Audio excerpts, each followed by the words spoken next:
माननीय सभासदों, माननीय अध्यक्ष जी,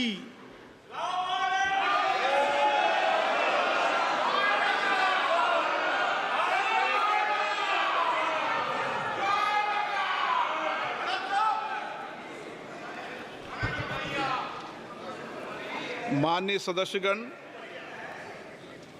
मुझे अपनी ओर से तथा सदन के माननीय सदस्यों की ओर से अंतर संसदीय संघ आईपीयू की प्रेसिडेंट और तंजानिया संयुक्त गणराज्य की नेशनल असेंबली की अध्यक्ष माननीय डॉक्टर तुलिया एक्सन का स्वागत करते हुए अत्यंत प्रसन्नता हो रही है। वे हमारी सम्मानित अतिथि के रूप में भारत की आधिकारिक यात्रा पर आई है। यह हमारे लिए खुशी की बात है कि डॉक्टर एक्सन बजट सत्र को देखने के लिए यहाँ उपस्थित है। माननीय डॉक्टर तुलिया एक्सन शुक्रवार दिनांक 19 जुलाई 2024 को भारत पहुंची। उन्होंने 21 जुलाई 2024 को आगरा का भ्रमण किया और इस समय वह विशेष बॉक्स में आसीन है।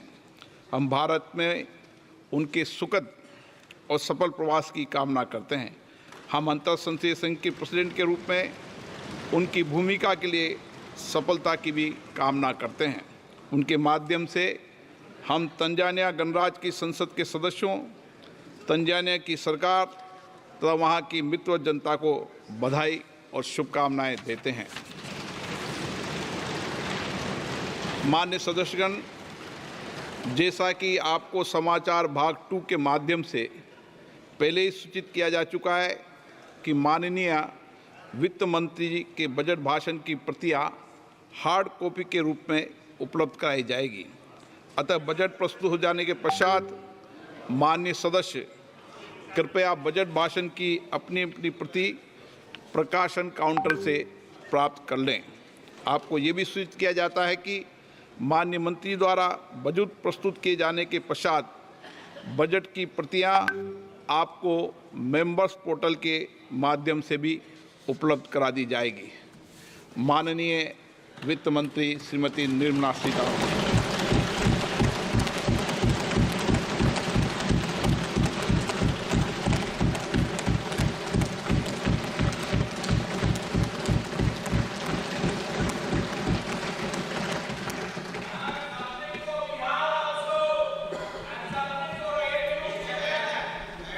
Honorable Speaker, I present the budget for 24-25.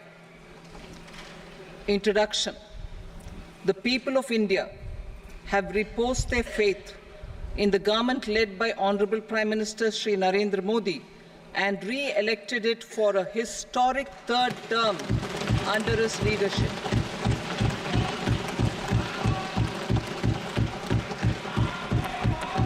We are grateful for their support, faith, and trust in our policies. We are determined to ensure that all Indians, regardless of religion, caste, gender, and age, make substantial progress in realizing their life goals and aspirations. Global context. The global economy, while performing better than expected, is still in the grip of policy uncertainties.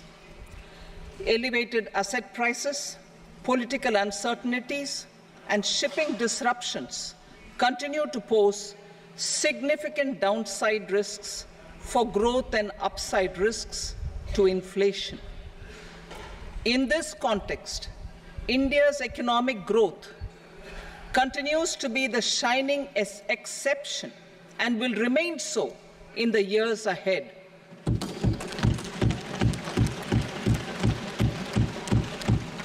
India's inflation continues to be low, stable, and moving towards the 4% target. Core inflation, that is non-food and non-fuel, currently is 3.1%. Steps are being taken to ensure supplies of perishable goods reach markets adequately. Interim budget As mentioned in the interim budget, we need to focus on 4 major castes, namely the Garib, Mahilaye, Yuva, and Annadata, the poor, women, youth, and the farmer.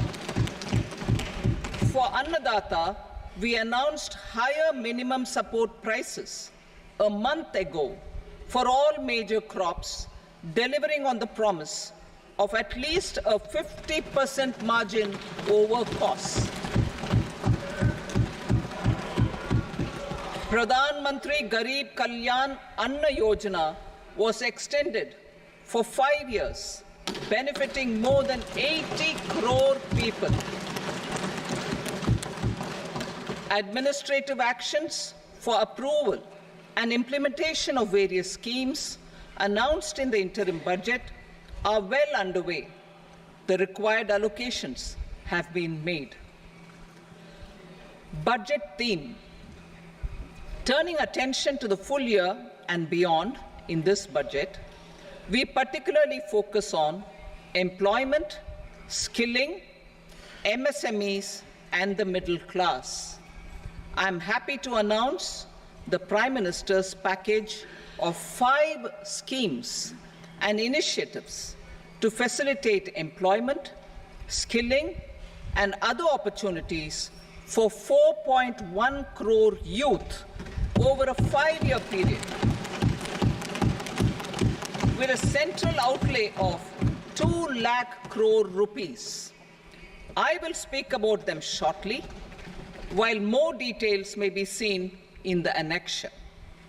This year, I've made a provision of 1.48 lakh rupees, 1.48 lakh crore rupees for education, employment, and skilling. Budget priorities. The people have given a unique opportunity to our government to take the country on the path of strong development and an all-round prosperity. In the interim budget, we promised to present a detailed roadmap for our pursuit of Vikasit Bharat. In line with the strategy set out in the interim budget, this budget envisages sustained efforts on the following 9 priorities for generating ample opportunities for all. Number 1, productivity and resilience in agriculture. Number 2, employment and skilling. Number 3, inclusive human resource development and social justice. 4, manufacturing and services. 5, urban development. 6, energy security. 7, infrastructure. 8, innovation, research and development. And 9, next generation reforms. Subsequent budgets will build on these and add more priorities and actions. A more detailed formulation will be carried out as part of the economic policy framework, about which I will speak later in this speech.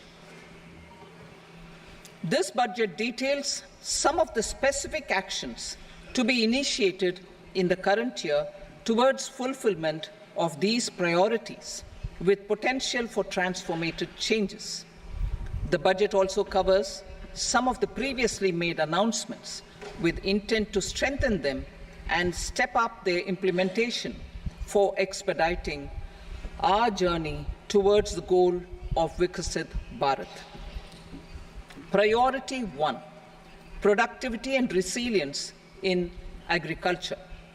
Transforming agricultural research. Our government will undertake a comprehensive review of the agricultural research setup to bring the focus on raising productivity and developing climate-resilient varieties. Funding will be provided in challenge mode, including to the private sector. Domain experts, both from the government and outside, will oversee the conduct of such research. Release of new varieties. New 109 high-yielding and climate-resilient varieties of 32 field and horticultural crops will be released for cultivation by farmers. Natural farming. In the next 2 years, 1 crore farmers across the country will be initiated into natural farming, supported by certification and branding. Implementation will be through scientific institutions and willing gram panchayats. 10,000 need-based bio-input resource centers will be established. Missions for pulses and oilseeds. For achieving self-sufficiency in pulses and oilseeds, we will strengthen their production, storage, and marketing. As announced in the interim budget, a strategy is being put in place to achieve Atmanirbharta for oilseeds such as mustard, groundnut, sesame, soybean, and sunflower. Vegetable production and supply chains. Large-scale clusters for vegetable production will be developed closer to major consumption centers. We will promote farmer-producer organizations, cooperatives, and startups for vegetable supply chains, including for collection and storage and marketing. Digital public infrastructure for agriculture. Buoyed by the success of the pilot project, our government, in partnership with the states, will facilitate the implementation of the digital public infrastructure in agriculture for coverage of farmers and their lands in 3 years. During this year, digital crop survey for Kharif using the DPI will be taken up in 400 districts. The details of 6 crore farmers and their lands will be brought into the farmer and land registries. Further, the issuance of Jan Samarth-based Kisan credit cards will be enabled in 5 states. Shrimp production and export. Financial support for setting up a network of nucleus breeding centers for shrimp brood stocks will be provided. Financing for shrimp farming, processing, and export will be facilitated through NABARD. National cooperation policy. Our government will bring out a national cooperation policy for systematic, orderly, and all-round development of the cooperative sector, fast-tracking growth of rural economy and generation of employment opportunities on a large scale will be the policy goal. This year, I have made a provision of 1.52 lakh crore rupees for agriculture and allied sectors.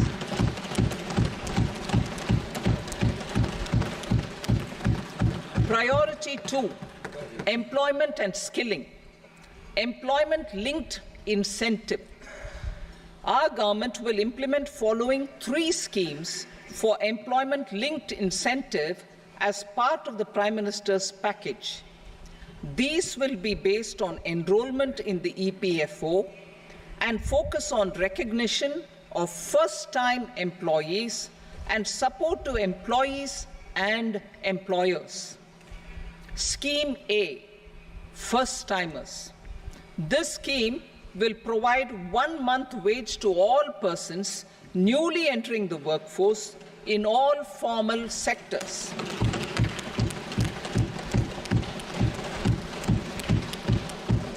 Direct benefit transfer of 1 month's salary in 3 installments to first-time employees as registered in the EPFO will be up to 15,000 rupees. The eligibility limit will be a salary of 1 lakh per month. The scheme is expected to benefit 210 lakh youths.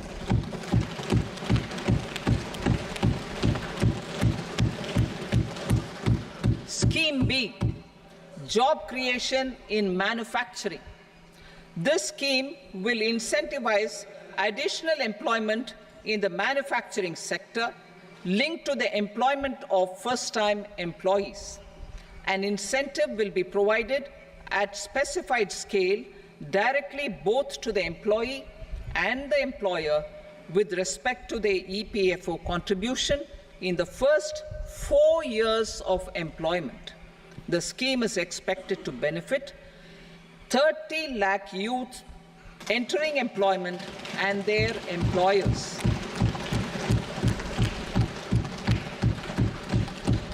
Scheme C, support to employers.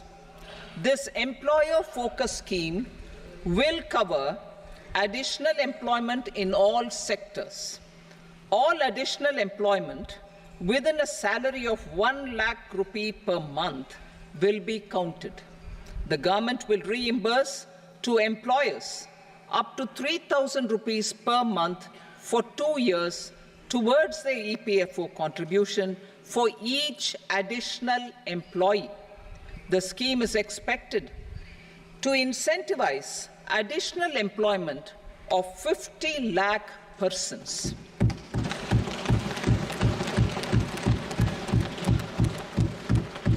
Participation of women in the workforce. We will facilitate higher participation of women in the workforce through setting up of working women hostels in collaboration with industry and establishing creches. In addition, the partnership will seek to organize women-specific skilling programs and promotion of market access for women SHG enterprises. Skilling program. I'm happy to announce a new centrally sponsored scheme as the fourth scheme under the Prime Minister's package for skilling in collaboration with state governments and industry. 20 lakh youth will be skilled over a 5-year period.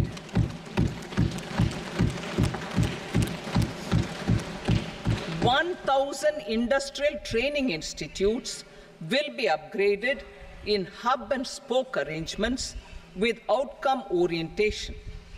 Course content and design will be aligned to the skill needs of industry, and new courses will be introduced for emerging needs. Skilling loans. The model skill loan scheme will be revised to facilitate loans up to 7.5 lakh rupees with a guarantee from a government-promoted fund. This measure is expected to help 25,000 students every year.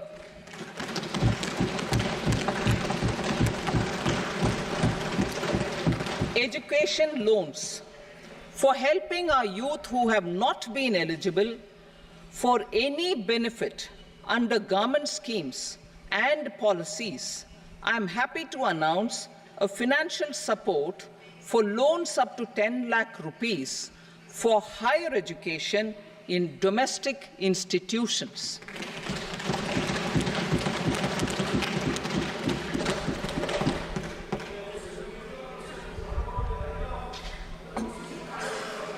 E-vouchers for this purpose.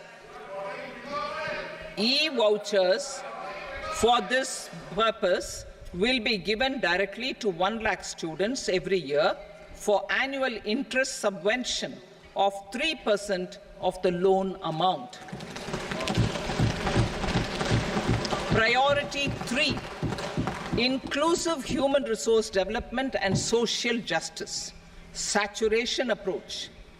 Our government is committed to all-round, all-pervasive and all-inclusive development of people, particularly farmers, youth, women, and the poor.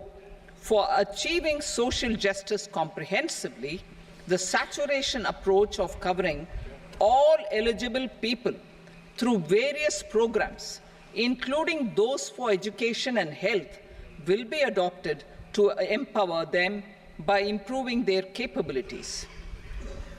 Implementation of schemes meant for supporting economic activities by craftsmen artisans, self-help groups, scheduled caste, scheduled tribe, and women entrepreneurs and street vendors such as the PM Vishwakarma, PM Swanidhi, National Livelihood Missions, and Stand Up India will be stepped up. Purvodaya. The states in the eastern part of the country are rich in endowments and have strong cultural traditions. We will formulate a plan, Purvodaya, for the all-round development of the eastern region of the country, covering Bihar, Jharkhand, West Bengal, Odisha, and Andhra Pradesh. This will cover human resource development, infrastructure, and generation of economic opportunities to make the region an engine to attain Vikasit Bharat. On the Amritsar-Kolkata Industrial Corridor, we will support development of an industrial node at Gaya. This corridor will catalyze industrial development of the eastern region. The industrial node at Gaya will also be a good model for developing our ancient centers of cultural importance into future centers of modern economy. This model shall showcase Vikas B, Virasat B in our growth trajectory. We will also support development of road connectivity projects, namely 1. Patna-Purnia Expressway, 2. Buxar-Bhagalpur Expressway, 3. Bodh Gaya, Rajgir, Vaishali and Darbhanga spurs, and 4. Additional 2-lane bridge over River Ganga at Buxar at a total cost of 26,000 crore rupees.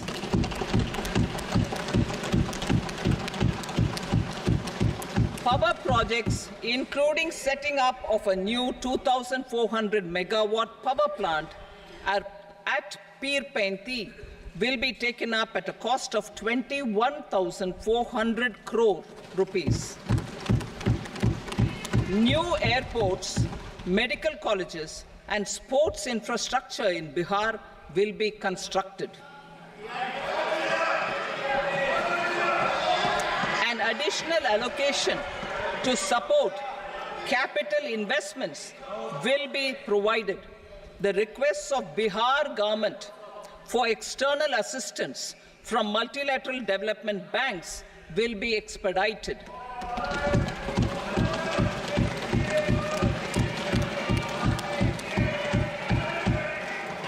Andhra Pradesh Reorganization Act.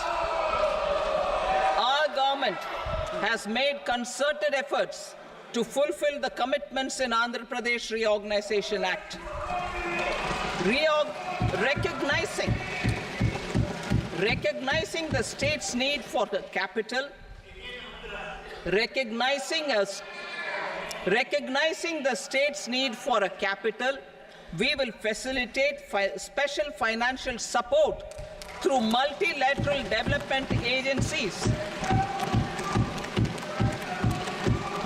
In the current financial year, 15,000 crore rupees will be arranged with additional amounts in future years.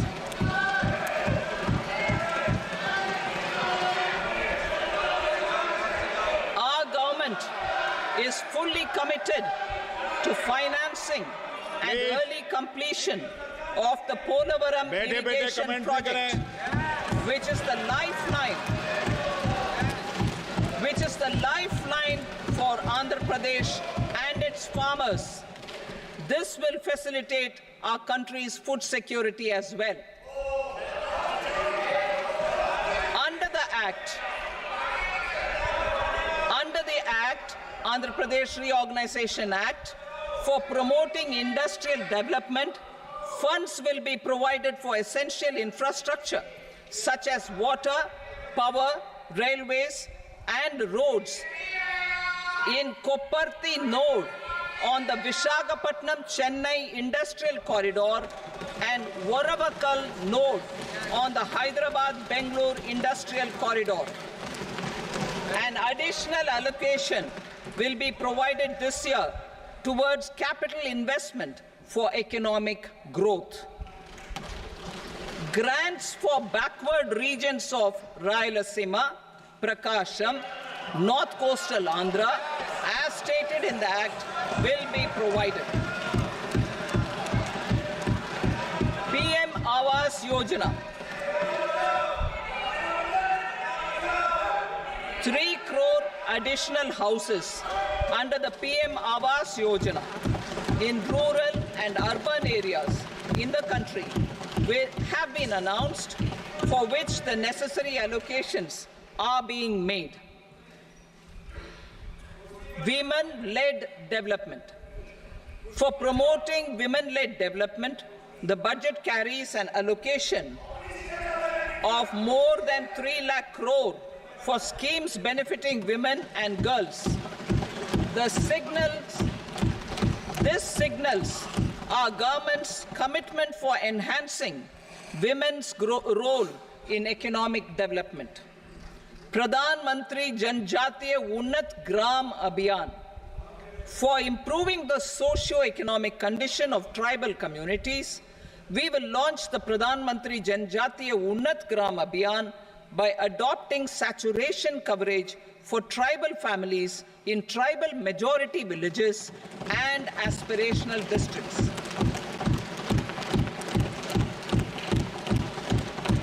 This will cover 63,000 villages, benefiting 5 crore tribal people.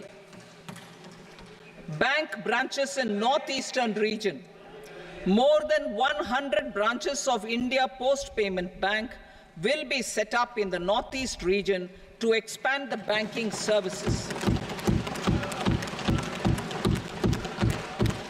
This year, I have made a provision of 2.66 lakh crore rupees for rural development, including rural infrastructure. Priority 4, manufacturing and services, support for promotion of MSMEs. This budget provides special attention to MSMEs and manufacturing, particularly labor-intensive manufacturing. We have formulated a package covering financing, regulatory changes, and technology support for MSMEs to help them grow and also compete globally, as mentioned in the interim budget. I am happy to announce the following specific measures. Credit guarantee scheme for MSMEs in the manufacturing sector. For facilitating term loans to MSMEs for purchase of machinery and equipment without collateral or third-party guarantee, a credit guarantee scheme will be introduced. The scheme will operate on pooling of credit risks of such MSMEs. A separately constituted self-financing guarantee fund will provide to each applicant guarantee cover up to 100 crore rupees, while the loan amount may be larger. The borrower will have to provide an upfront guarantee fee and an annual guarantee fee on the reducing loan balance. New assessment model for MSME credit. Public sector banks will build their own in-house capability to assess MSMEs for credit instead of relying on external assessment. They will also take a lead in developing or getting developed a new credit assessment model based on the scoring of digital footprints of the MSMEs in the economy. This is expected to be a significant improvement over the traditional assessment of credit eligibility based only on asset or turnover criteria. That will also cover MSMEs without a formal accounting system. Credit support to MSMEs during stress period. I'm happy to announce a new mechanism for facilitating continuation of bank credit to MSMEs during their stress period while being in special mention account SMA account, SMA stage, for reasons beyond their control, MSMEs need credit to continue their business and to avoid getting into the NPA stage. Credit availability will be supported through a guarantee from a government-promoted fund. Mudra loans. The limit of Mudra loans will be enhanced to 20 lakh from the current 10 lakh for those entrepreneurs who have availed and successfully repaid previous loans under the Tarun category. Enhanced scope for mandatory onboarding in TREDS. For facilitating MSMEs to unlock their working capital by converting their trade receivables into cash, I propose to reduce the turnover threshold of buyers for mandatory onboarding on the TREDS platform from rupees 500 crore to 250 crore rupees. This measure will bring 22 more CPSCs and 7,000 more companies onto the platform. Medium enterprises will also be included in the scope of the suppliers. SIDBI branches in MSME clusters. SIDBI will open new branches to expand its reach to serve all major MSME clusters within 3 years and provide direct credit to them. With the opening of 24 such branches this year, the service coverage will expand to 168 out of 242 major clusters. MSME units for food irradiation, quality and safety testing. Financial support for setting up of 50 multi-product food irradiation units in the MSME sector will be provided. Setting up of 100 food quality and safety testing labs with NABL accreditation will be facilitated. E-commerce export hubs. To enable MSMEs and traditional artisans to sell their products in international markets, e-commerce export hubs will be set up in public-private partnership mode. These hubs, under a seamless regulatory and logistic framework, will facilitate trade and export-related services under one roof. Measures for promotion of manufacturing and services. Internship in top companies. As the fifth scheme under Prime Minister's package, our government will launch a comprehensive scheme for providing internship opportunities in 500 top companies to 1 crore youth in 5 years. They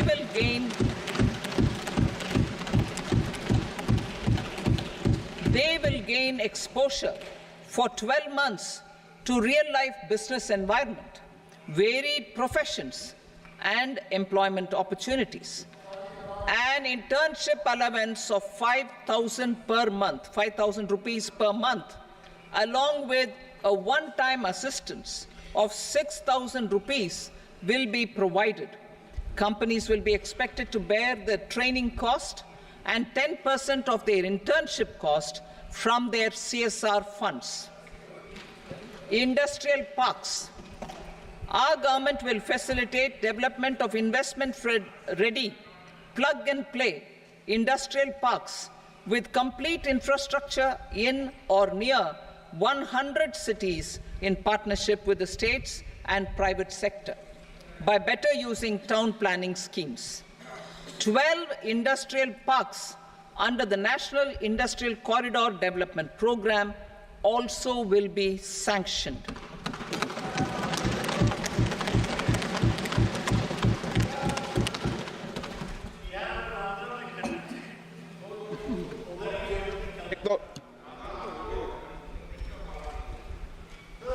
veggie भाई पर no please बैठिए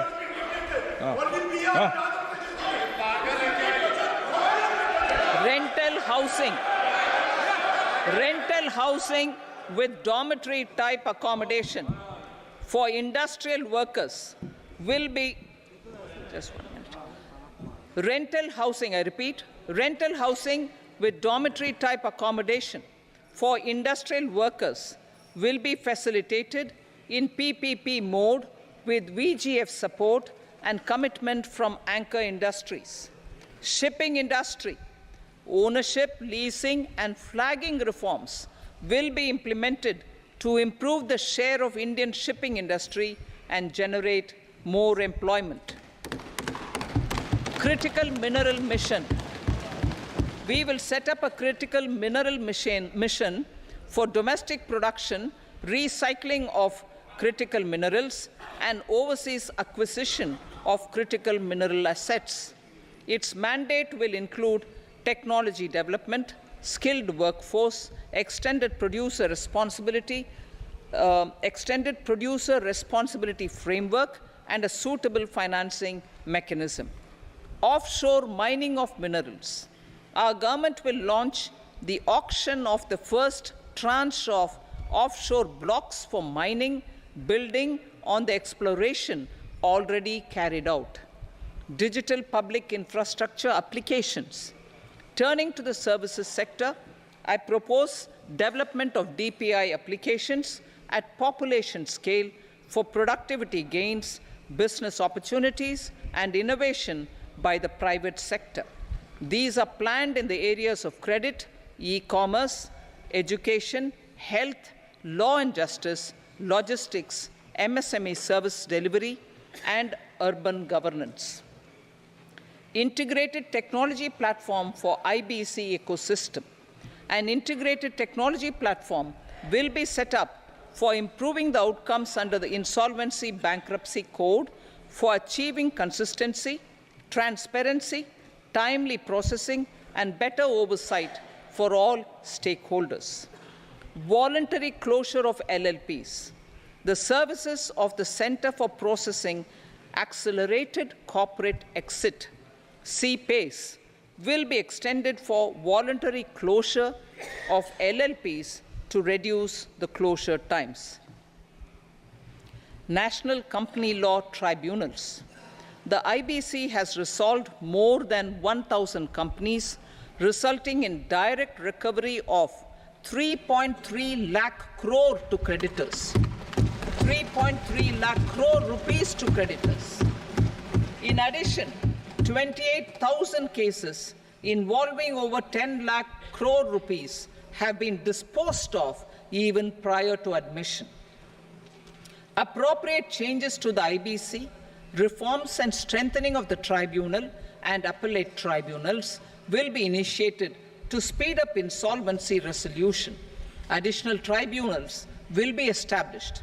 Out of those, some will be notified to decide cases exclusively under the Companies Act.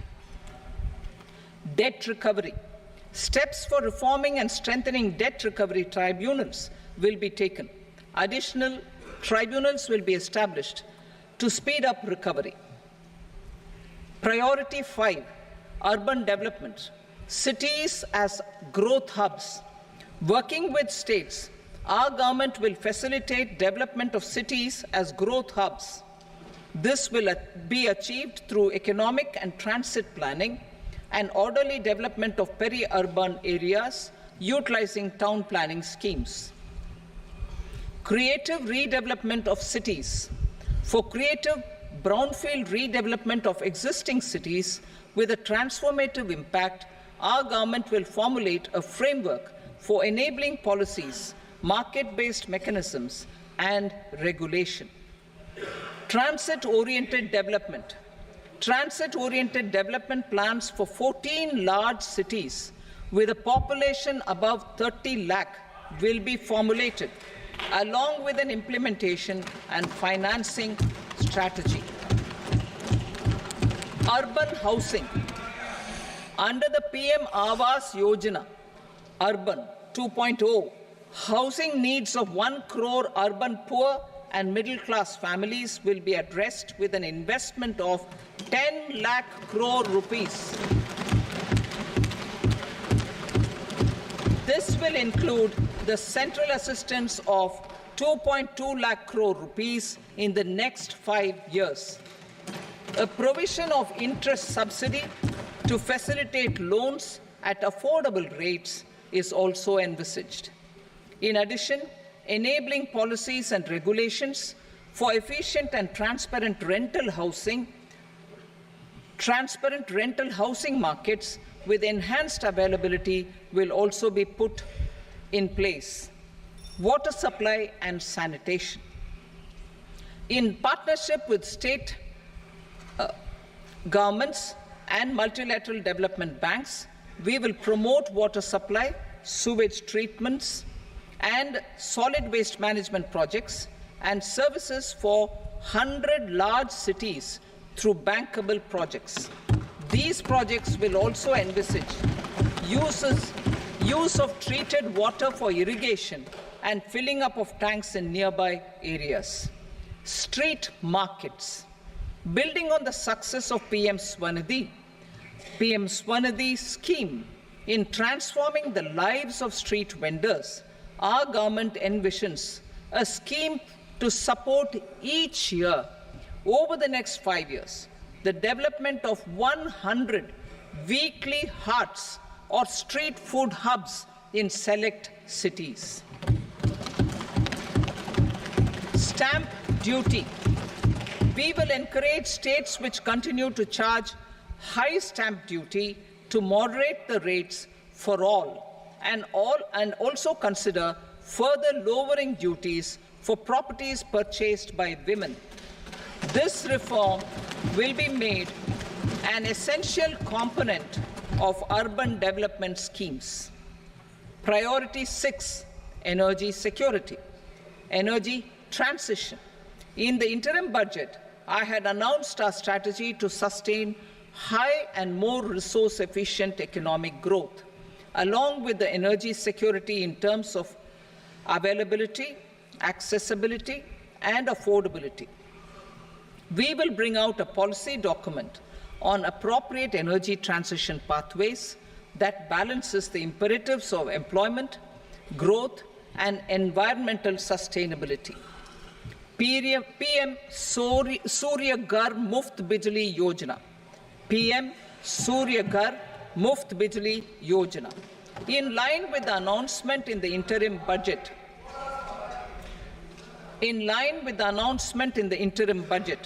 PM Surya Ghar Muft Bijli Yojana has been launched to install rooftop solar plants to enable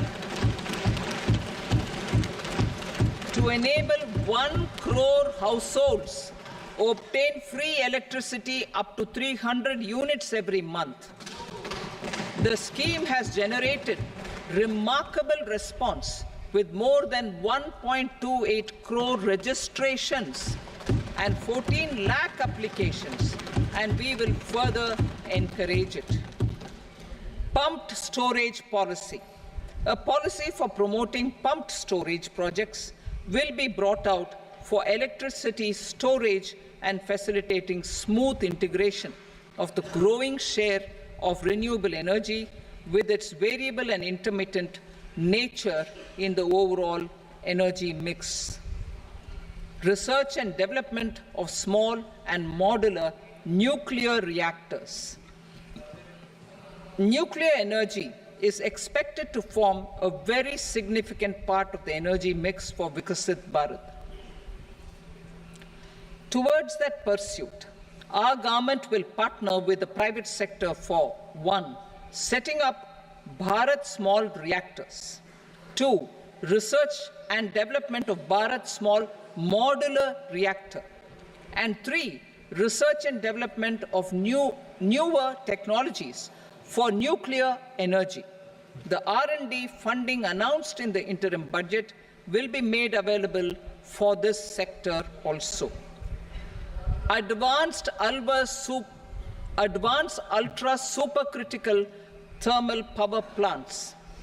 The development of indigenous technology for advanced ultra supercritical thermal power plants with much higher efficiency has been completed.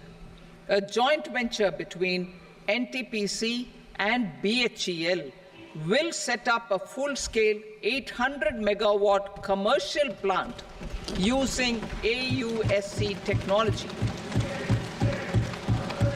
The government will provide the required fiscal support. Moving forward, development of indigenous capacity for the production of high-grade steel and other advanced metallurgy materials for these plants will result in strong spin-off benefits for the economy. Roadmap for hard-to-abate industries.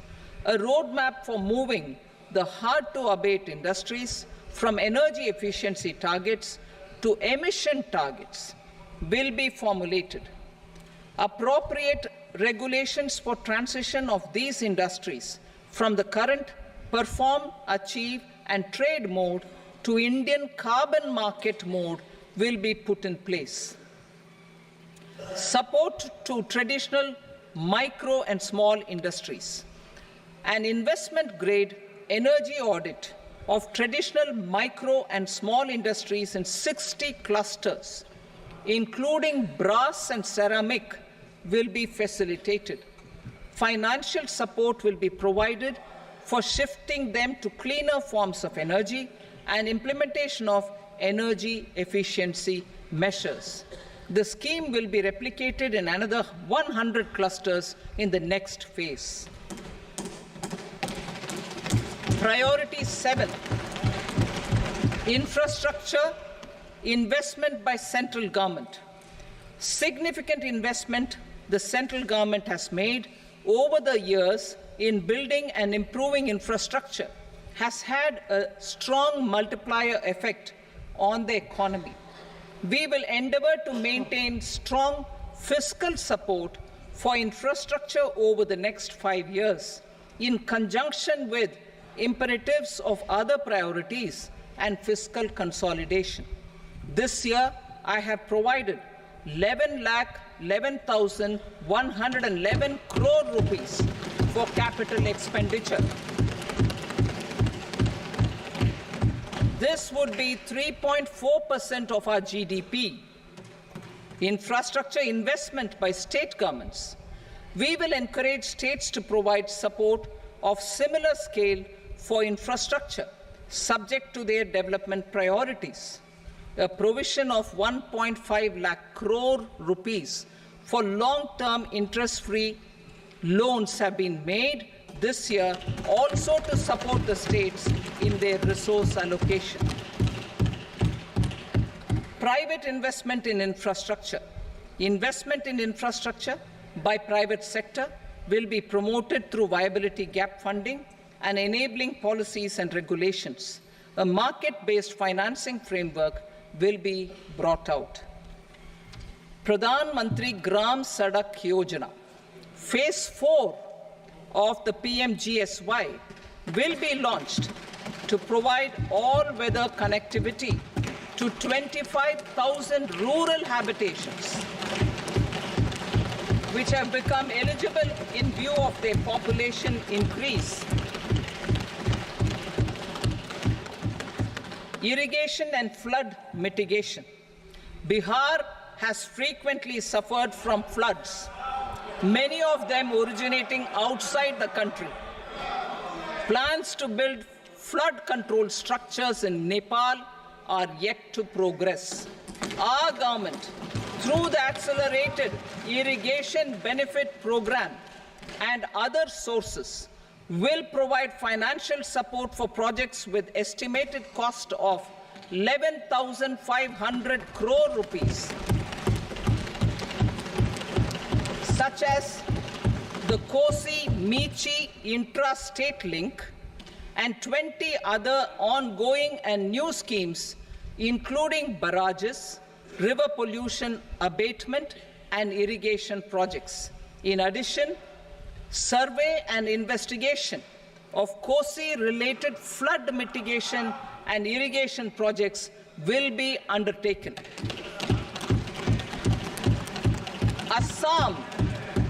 Assam grapples with floods every year by the Brahmaputra River and its tributaries. originating outside India.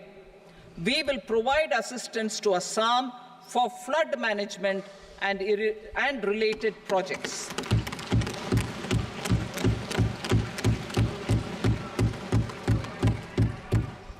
Himachal Pradesh suffered extensive losses due to floods last year. Our government will provide assistance to the state for reconstruction and rehabilitation through multilateral development assistance.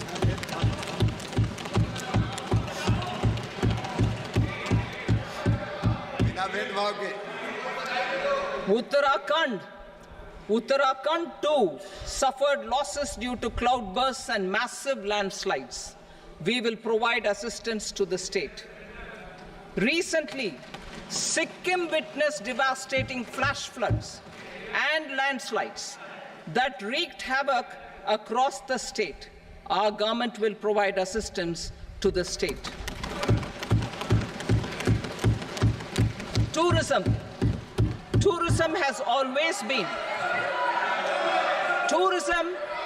always been a part of our civilization. Our efforts in positioning India as a global tourist destination will also create jobs, stimulate investments, and unlock economic opportunities for other sectors. In addition to the measures outlined in the interim budget, I propose the following measures. Vishnupad Temple at Gaya and Mahabodhi Temple at Bodh Gaya in Bihar are of immense spiritual significance. Comprehensive development of Vishnupad Temple Corridor and Mahabodhi Temple Corridor will be supported, modeled on the successful Kashi Vishwanath Temple Corridor to transform them into world-class pilgrim and tourist destinations. Rajgir holds immense religious significance for Hindus, Buddhists, and Jains. The 20th Tirthankara Muniswarata Temple in the Jain temple complex is ancient. The Saptarishi, or the 7 hot springs, form a warm water Brahmkund that is sacred. A comprehensive development initiative for Rajgir will be undertaken. Our government will support the development of Nalanda as a tourist center, besides reviving Nalanda University to its glorious stature. Odisha's scenic beauty, temples, monuments, craftsmanship, wildlife sanctuaries, natural landscapes, and pristine beaches make it an ultimate tourism destination. Our government will provide assistance for their development to Odisha as well. Priority 8, innovation, research and development. We will operationalize the Anusandhan National Research Fund for basic research and prototype development.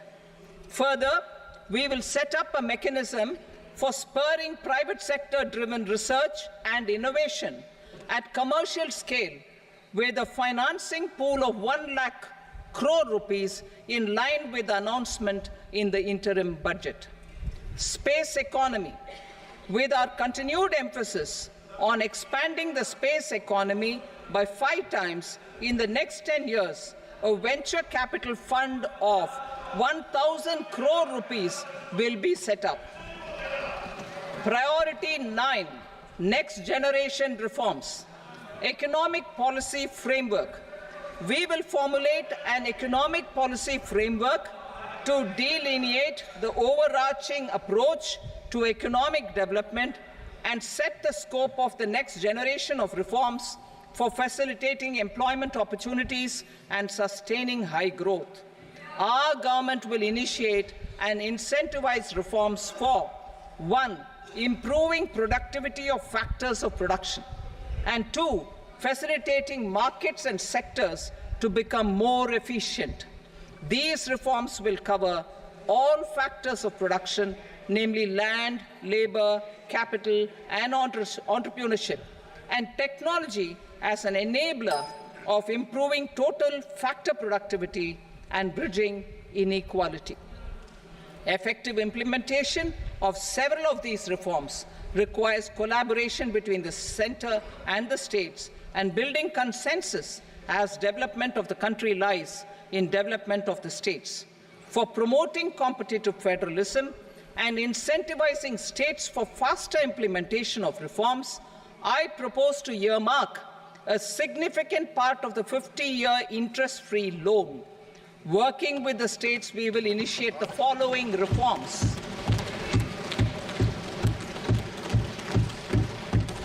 Land-related reforms and actions, both in the rural and urban areas, will cover land administration, will cover 1. Land administration, planning and management, and 2. Urban planning usage and building bylaws. These will be incentivized for completion within the next 3 years through appropriate fiscal support. Rural land-related actions. Rural land-related actions will include 1. Assignment of unique land parcel identification number, UL PIN, or Bhu Aadhaar for all lands. 2. Digitization of cadastral maps. 3. Survey of subdivisions, survey of map subdivisions as per current ownership. 4. Establishment of land registry. And 5. Linking to the farmers registry. These actions will also facilitate credit flow and other agricultural services. Urban land-related actions. Land records in urban areas will be digitized with GIS mapping. An IT-based system for property record administration, updating, and tax administration will be established. These will also facilitate improving the financial position of urban local bodies. Labor-related reforms. Services to labor. Our government will facilitate the provision of a wide array of services to labor, including those for employment and skilling. A comprehensive integration of e-Shram portal with other portals will facilitate such one-stop solution. Open architecture databases for the rapidly changing labor market, skill requirements, and available job roles, and a mechanism to connect job aspirants with potential employers and skill providers will be covered in these services. Shram Suvidha and Samadhan portal. Shram Suvidha and Samadhan portal will be revamped to enhance ease of compliance for industry and trade. Capital and entrepreneurship related reforms, financial sector vision and strategy.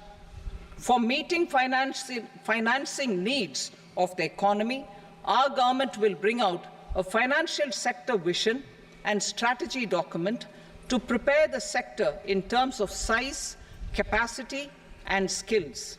This will set the agenda for the next 5 years and guide the work of the government, regulators, financial institutions, and market participants. Taxonomy for climate finance. We will develop taxonomy for climate finance for enhancing the availability of capital for climate adaptation and mitigation.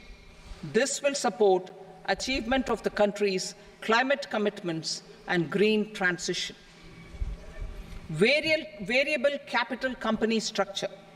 We will seek the required legislative approval for providing an efficient and flexible mode for financing leasing of aircrafts and ships and pooled funds of private equity through a variable company structure. Foreign direct investments and overseas investment. The rules and regulations for foreign direct investment and overseas investments will be simplified to 1. Facilitate foreign direct investments, 2. Nudge prioritization, and 3. Promote opportunities for using Indian rupee as a currency for overseas investment. NPS Vatsalya. NPS Vatsalya, a plan for contribution by parents and guardians for minors, will be started. On attaining the age of majority, the plan can be converted seamlessly into a normal NPS account. Use of technology. We have successfully used technology for improving productivity and bridging inequality in our economy during the past 10 years. Public investment in digital infrastructure and innovations by the private sector have helped in improving access of all citizens, particularly the common people, to market resources, education, health and services. We will step up adoption of technology towards digitalization of the economy. Ease of doing business. For enhancing ease of doing business, we are already working on the Jan Vishwas Bill 2.0. Further, states will be incentivized for implementation of the business reforms, action plans, and digitalization. Data and statistics. For improving data governance, collection, processing and management of data and statistics, different sectoral databases, including those established under the Digital India Mission, will be utilized with active use of technology tools. New pension scheme. The committee to review the NPS has made considerable progress in its work. I am happy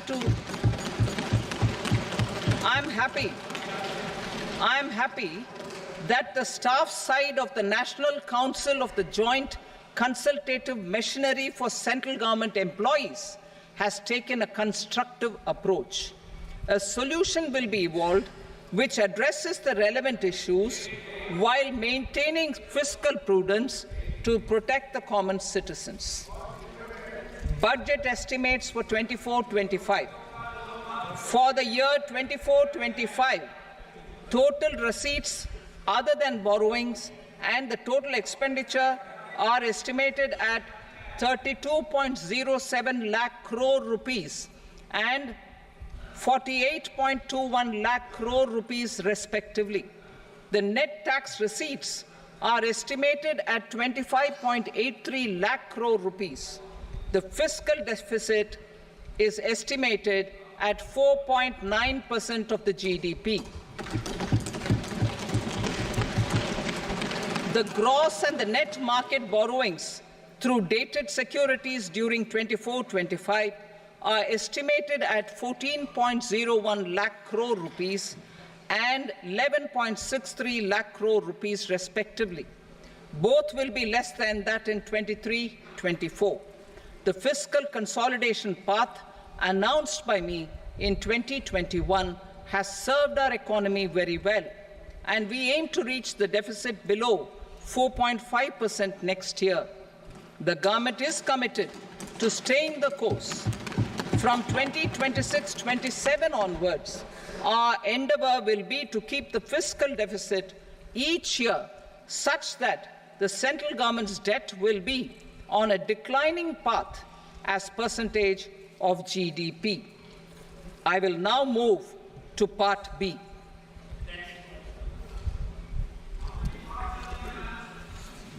Indirect taxes.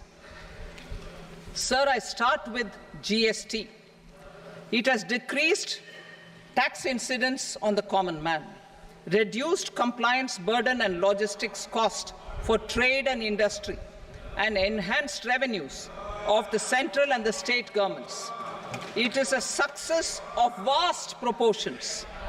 To multiply the benefits of GST, we will strive to further simplify and rationalize the tax structure and endeavour to expand it to the remaining sectors. My proposals for custom duties My proposals for customs duties intend to support domestic manufacturing, deepen local value addition, promote export competitiveness, and simplify taxation while keeping the interest of the general public and consumers surmount. In Budget 22-23, we reduced the number of customs duty rates. I propose to undertake a comprehensive review of the rate structure over the next 6 months to rationalize and simplify it for ease of trade, removal of duty inversion, and reduction of disputes. I shall now take up sector-specific customs duty proposals. Medicine and medical equipments. To provide relief to cancer patients, I propose to fully exempt 3 more medicines from customs duties.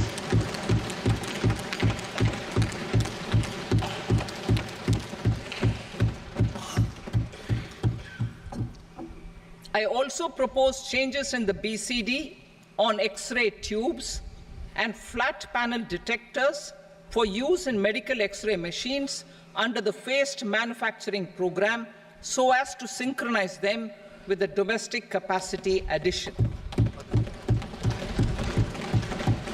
Mobile phone and related parts. With a 3-fold increase in domestic production and almost a 100-fold jump in exports of mobile phones over the last 6 years, the Indian mobile industry has matured. In the interest of consumers, I now propose to reduce the BCD on mobile phone, mobile PCBA, and mobile charger to 15%. Critical minerals. Minerals such as lithium, copper, cobalt, and rare earth elements are critical for sectors like nuclear energy, renewable energy, space, defense, telecommunications, and high-tech electronics. I propose to fully exempt customs duties on 25 critical minerals and reduce BCD on 2 of them. This will provide a major fillip to the processing and refining of such minerals and help secure their availability for these strategic and important sectors. Solar energy. Energy transition is critical in the fight against climate change. To support energy transition, I propose to expand the list of exempted capital goods for use in the manufacture of solar cells and panels in the country. Further, in view of sufficient domestic manufacturing capacity of solar gas, glass, and tinned copper interconnect, I propose not to extend the exemption of custom duties provided to them. Marine products. India's seafood exports in the last financial year touched an all-time high of more than 60,000 crores of rupees. Frozen shrimp accounted for about 2/3 of these exports.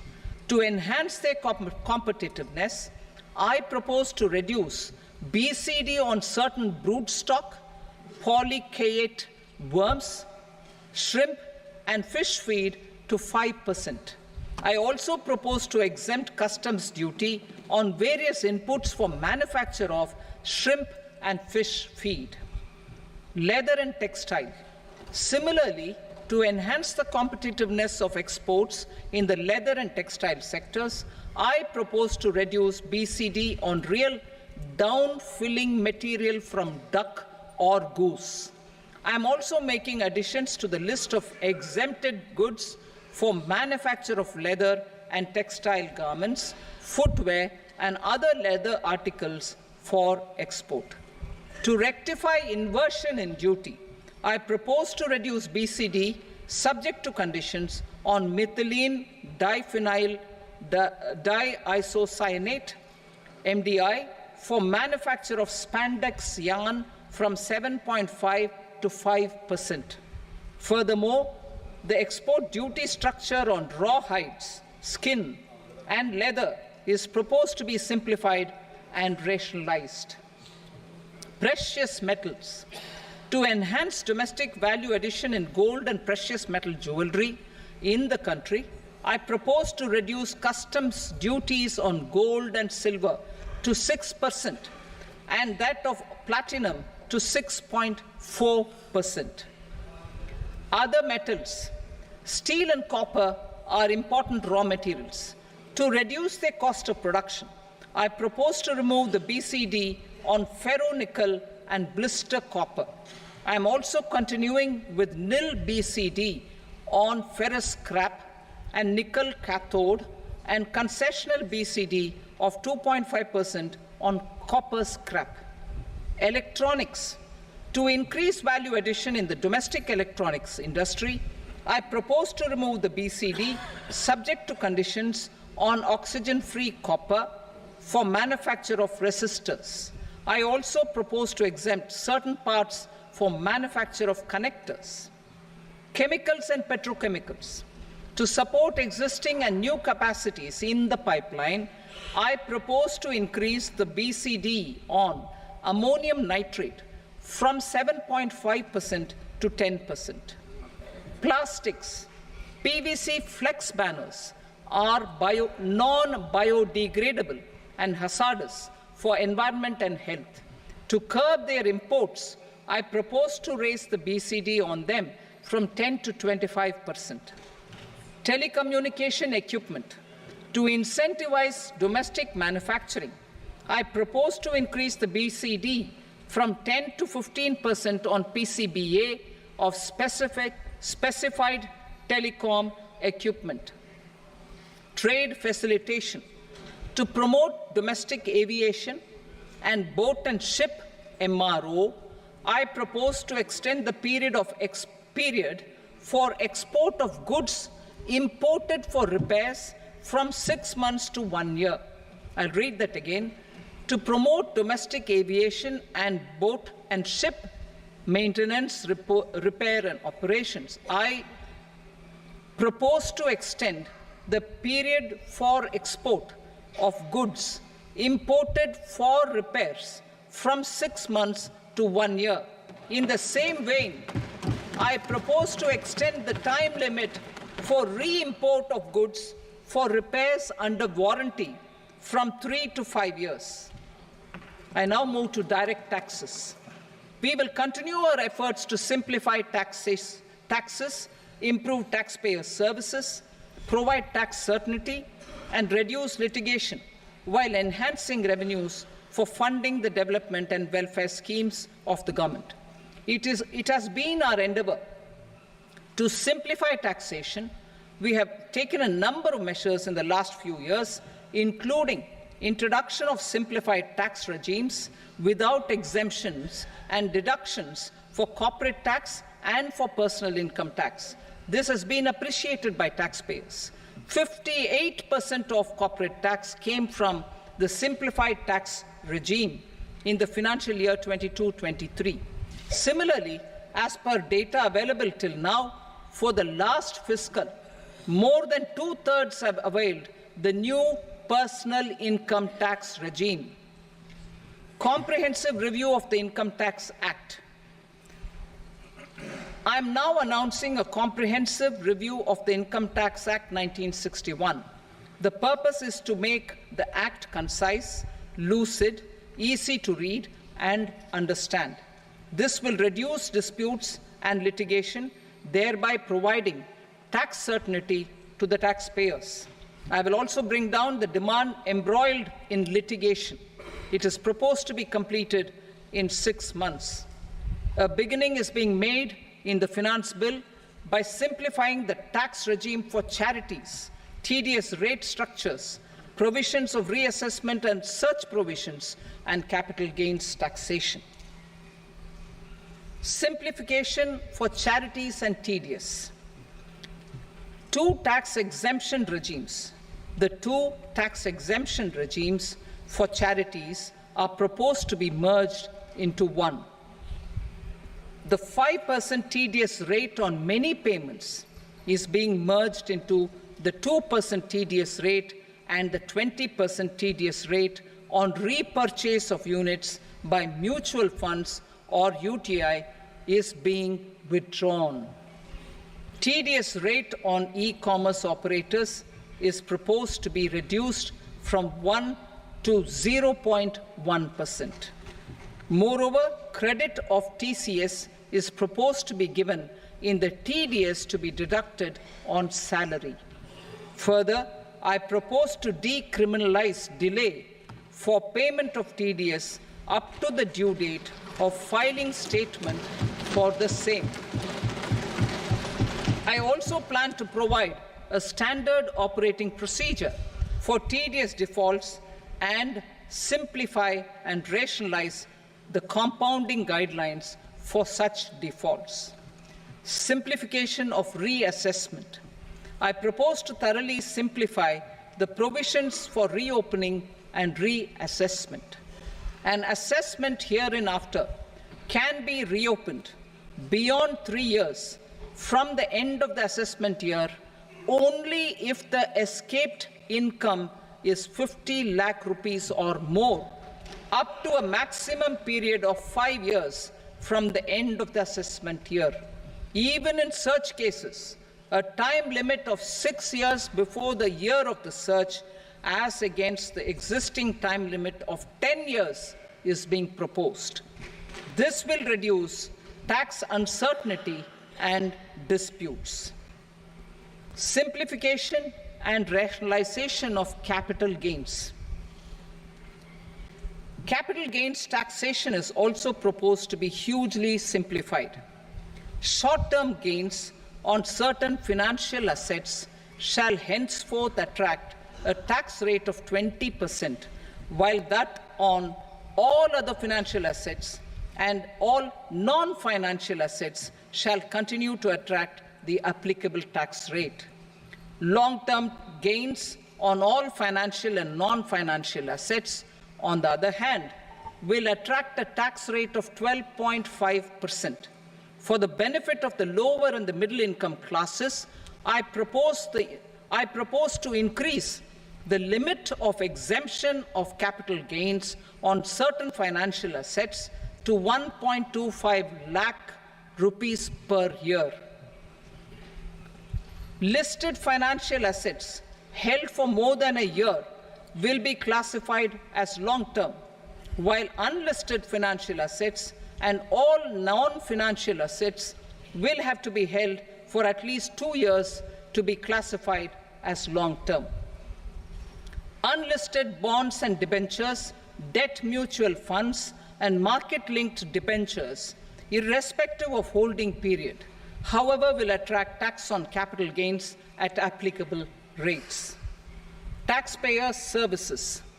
All the major taxpayer services under GST and most services under customs and income tax have been digitalized. All remaining services of customs and income tax, including rectification and order giving effect to appellate orders, shall be digitalized and made paperless over the next 2 years. Litigation and appeals. While our concerted efforts to reduce pendency of appeals at various appellate fora are beginning to show good results, it will continue to engage our highest attention. To dispose of the backlog of first appeals, I plan to deploy more officers to hear and decide such appeals, especially those with large tax effect. For resolution of certain income tax disputes pending in appeal, I am also proposing Vivad Se Vishwas Scheme 2024. Further, I propose to increase monetary limits for filing appeals related to direct taxes, excise, and service tax in the tax tribunals, high courts, and Supreme Court to 60 lakh rupees, 2 crore rupees, and 5 crore respectively. With a view to reduce litigation and provide certainty in international taxation, we will expand the scope of safe harbor rules and make them more attractive. We will also streamline the transfer pricing assessment procedure. Employment and investment. I have a few proposals to promote investment and foster employment. First of all, to bolster the Indian startup ecosystem, boost the entrepreneurial spirit, and to support innovation, I propose to abolish the so-called angel tax for all classes of investors. Second, there is tremendous potential for cruise tourism in India. To give a fillip to this employment-generating industry, I am proposing a simpler tax regime for foreign shipping companies operating domestic cruises in the country. Third, India is a world leader in the diamond cutting and polishing industry, which employs a large number of skilled workers. To further promote the development of this sector, we would provide for safe harbor rates for foreign mining companies selling raw diamonds in the country.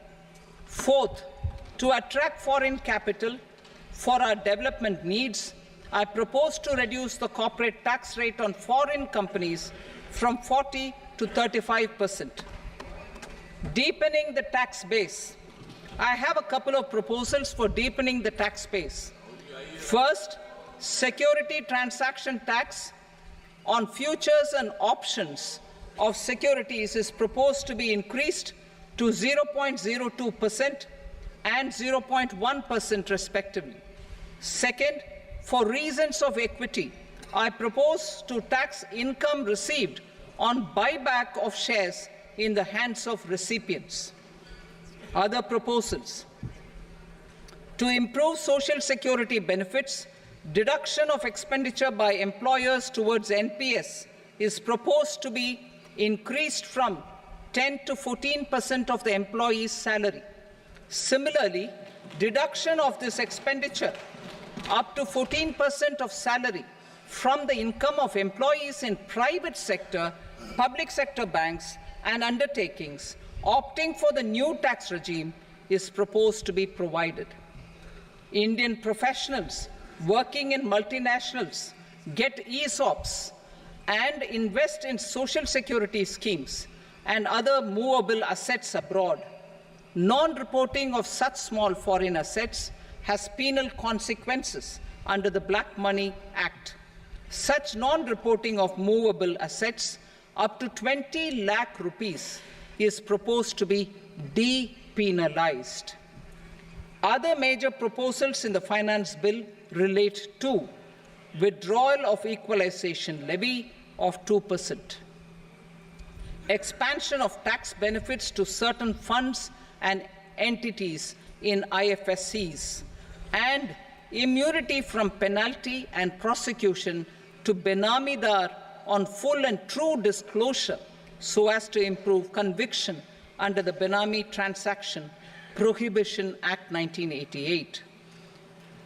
Personal income tax. Coming to personal income tax rates, I have two announcements to make for those opting for the new tax regime. First, the standard deduction for salaried employees is proposed to be increased from 50,000 to 75,000 rupees.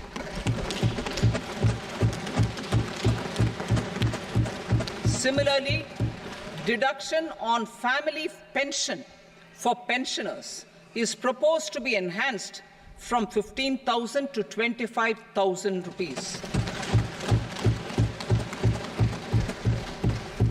This will provide relief to about 4 crore salaried individuals and pensioners.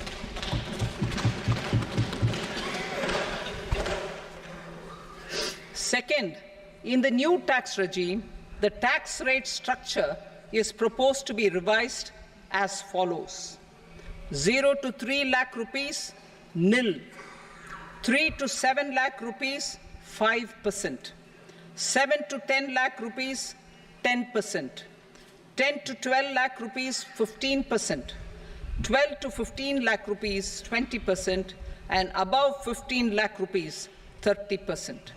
As a result of these changes, a salaried employee in the new tax regime stands to save up to 17,500 rupees in income tax.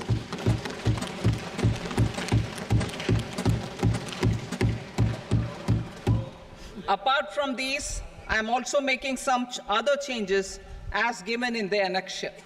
As a result of these proposals, revenue of about 37,000 crore, that is 29,000 crore in direct taxes and 8,000 crore in indirect taxes will be foregone, while revenue of about 30,000 crore rupees will be additionally mobilized.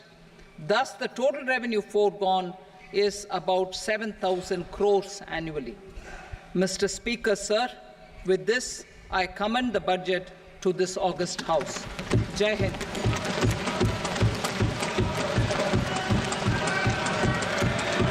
Item number 2. Item number 2.